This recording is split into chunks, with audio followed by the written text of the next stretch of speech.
Sir, আজকে দেখছি আপনার ভীষণ মন খারাপ। চলুন একটা গল্প শোনাই। যখন আমার ভীষণ করে কষ্ট হয়, আমি তখন এই কথাগুলো নীরবে শুনি।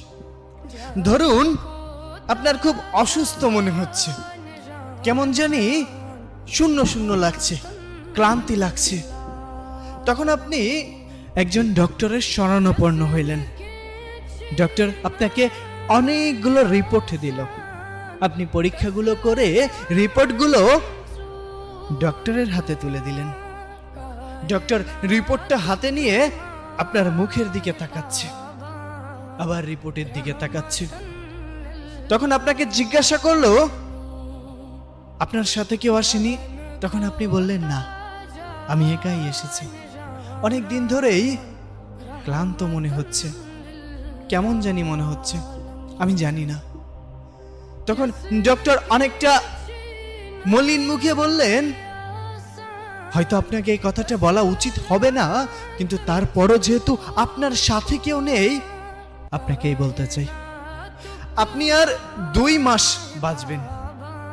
আপনার জীবনের সব ইচ্ছা আকাঙ্ক্ষা সবকিছু পূরণ করে নিন। যদি কোনো কিছু ইচ্ছা অপূরণীয় থাকে, আপনি পূরণ করে নিতে পারেন। এই 2টা মাস আপনি এই পৃথিবীকে দেখে নেন। আপনার যে রোগ ধরা পড়েছে, আমি সে রোগের নাম নিতে চাচ্ছি না, তবে ভেঙে পড়বেন না। মানুষ মাত্রই মরণশীল, আজ না হোক কাল ঠিকই চলে যেতে হবে। আপনাকে এজন্যই সতর্ক করে দিলাম, কারণ আমি এমন রোগী অনেক দেখেছি। ঠিক তখন আপনি স্তব্ধ হয়ে গিয়েছেন। আপনার এত ক্ষমতা, এত জোশ, এত টাকা, এত অর্থ সম্পদ কোথায় যাবে? কোথায় যাবে? যত বড়ই শক্তিশালী মানুষ হোক না কেন, মানুষ তো মরণশীল। আপনি রিপোর্টগুলো হাতে নিয়ে হসপিটাল থেকে বের হয়ে যাচ্ছেন। আপনার চোখে মুখে মলিন একটা ভাব। আপনি চারপাশটা খুব মনোমুগ্ধকর ভাবে তাকিয়ে আছেন, প্রকৃতি দেখছেন। কেমন জানি আপনার এই প্রকৃতি ছেড়ে যেতে মন চাচ্ছে না। আপনার ভীষণ কষ্ট হচ্ছে, দম বন্ধ হয়ে যাচ্ছে। আপনি বাসায় গেলেন। বাসায় যেতে অনেক দেরি হয়ে গেল। তখন প্রতিদিনের মতো আজও বাবা বলে উঠলো, দেখো তোমার গুণধর ছেলে এসেছে, নাও এখন হাত পা ধুয়ে খাবার দাও, খেয়ে আবার বের হোক। সারাদিন তো কোনো কাজকর্ম নেই, ঘুরবে ফিরবে আর বাবার ঘাড়ে বসে খাবে।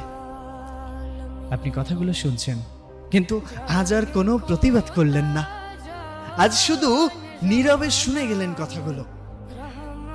ওপাশ থেকে মায়ের কণ্ঠ ভেসে আসলো, টেবিলে খাবার আছে, নিয়ে খেয়ে ঘুমিয়ে পড়। আমি কোনো কথা বললাম না, চুপচাপ টেবিলে গিয়ে খাইতে বসলে। কি মনে হবে? বারবার মনে হচ্ছে খাবার এক এক লোকমা যখন মুখে দিচ্ছেন, আপনার কাছে মনে হচ্ছে এটাই হয়তো শেষ মায়ের হাতের রান্না। আপনার খুব ভালোবাসা পেতে ইচ্ছা করছে। চোখের পানি খাবারের প্লেটে এসে পড়ছে। আপনার ঘটনা তো কেউ জানে না। হঠাৎ করেই আপনার কানে ভেসে উঠল প্রতিনিয়ত সেই আজানের ধ্বনি। আপনি খাবারটা শেষ করে দৌড়ে চলে গেলেন নামাজ পড়তে। নামাজ শেষ করে বাহিরে আসলেন। বাসায় এসে ঘুমিয়ে পড়লেন। সকালে ঘুম থেকে উঠে ফজরের নামাজ আদায় করে প্রকৃতির সৌন্দর্য উপভোগ করছেন। কত সুন্দর পাখির কিচিরমিচির, সূর্যটা কত সুন্দর লাল রক্তিম ধারণ করে আছে। সবকিছুর প্রেমে পড়ে গেলেন। আগে কখনো কোনোদিন এই প্রকৃতি ঠিক এমন করে আপনি দেখেননি, আপনার কাছে এমন করে মনেও হয়নি। এসব ভাবতে ভাবতে আপনি সামনের দিকে এগিয়ে যাচ্ছেন। হঠাৎ করেই আপনার সাথে সেই মানুষটির দেখা হলো, যেই মানুষটাকে আপনি একদম সহ্য করতে পারেন না। স্যার, একটু ভাবুন, তখন আপনার ইমোশনটা কেমন হবে? আপনি তার সাথে তর্ক বিতর্ক করার বদলে তাকে বুকে টেনে নিলেন। সে অবাক হয়ে গেল। কি হয়েছে? আপনি কান্না করে দিয়ে সামনের দিকে আগালেন। পথে ঘাটে যেখানে যার সাথে দেখা হচ্ছে আপনি সালাম প্রদান করছেন।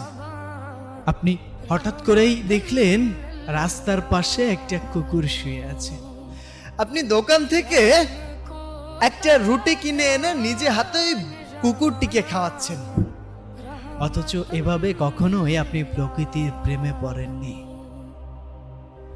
আপনি এই পৃথিবী, এই দুনিয়া, এই সৌন্দর্য ছেড়ে আপনি কোথাও যেতে চাচ্ছেন না, কিন্তু যেতে হবে।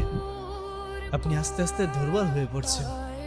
আপনি আস্তে আস্তে মানসিকভাবে ভেঙে পড়ছেন শারীরিকভাবে। আপনার বাসা থেকে কিছুটা বুঝতে পারল। বৃদ্ধ বাবা আপনাকে ডেকে নিয়ে বলল, বাবা কি হয়েছে তোর? এখন আর আগের মতো তর্ক করিস না। যে খাবার নিয়ে সারা দিন অভিযোগ করতিস, এখন যে খাবার দেয়া হয় সেটাই চোখ বন্ধ করে খেয়ে নিস। কি হয়েছে তোর? তখন আপনি চিৎকার করে দু চোখের পানি ছেড়ে দিয়ে বাবাকে জড়িয়ে ধরলেন। কেমন লাগছে? কষ্ট লাগছে। আপনার কান্না দেখে রান্নাঘর থেকে দৌড়ে এসে আপনার মা আপনাকে জড়িয়ে ধরল। বাবা কি হয়েছে তোর? আপনি মলিন মুখে বললেন, মা